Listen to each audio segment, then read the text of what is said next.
വിനായകനെതിരെ Ernakulam DCC Vinayakan ഒരു പൊതുശല്യമെന്ന് DCC president Muhammad Shiyas പറഞ്ഞു. സർക്കാർ ചികിത്സ നൽകണമെന്നും അല്ലെങ്കിൽ പൊതുജനം തെരുവിൽ കൈകാര്യം ചെയ്യുമെന്നും മുഹമ്മദ് ഷിയാസ് പറഞ്ഞു.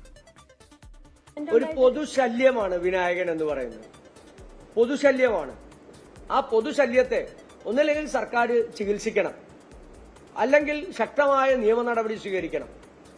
ഇതിങ്ങനെ നിരന്തരം ആവർത്തിച്ച് എല്ലാവർക്കും ഒരു തലവേദനയായി മാറുമ്പോൾ പിന്നെ ജനം തെരുവിൽ ഇവരെയൊക്കെ കൈകാര്യം ചെയ്യേണ്ട ഒരു അവസ്ഥയിലേക്ക് വരും. റാഫി കരീമാണ് വിശദാംശങ്ങളുമായി കൊച്ചിയിൽ നിന്ന് ചേരുന്നത്. റാഫി, ഇത്തരത്തിൽ അതിരൂക്ഷമായ വിമർശനം മാധ്യമപ്രവർത്തകർക്ക് മുന്നിൽ വിനായകനെ കുറിച്ച് ഉന്നയിക്കുന്നു. എല്ലാവർക്കും ഒരു ശല്യം, എല്ലാവർക്കും തലവേദനയാകുന്ന വ്യക്തി, ഇതിന്റെ ഒരു സാഹചര്യം എന്താണ്?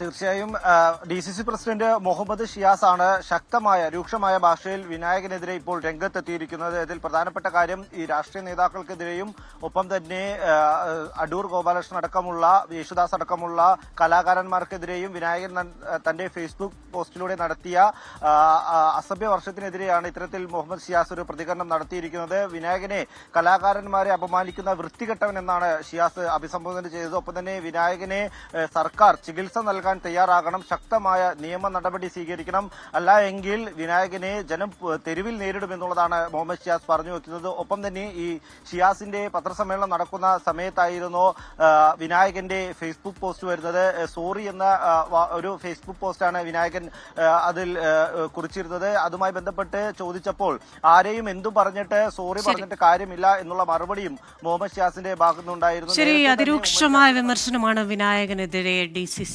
പ്രസിഡന്റ് ഉന്നയിച്ചിരിക്കുന്നത്. ആ സമയം തന്നെ വിനായകന്റെ മറുപടിയും വരുന്നു. വലിയൊരു സോറി പറഞ്ഞിട്ടുണ്ട്, പക്ഷേ അത് ഗണിച്ചിട്ടില്ല എന്നാണ് നാം മനസ്സിലാക്കേണ്ടത്. റാഫി കരീമാണ് കൊച്ചിയിൽ നിന്ന് വിശദാംശങ്ങളുമായി ചേർന്നത്.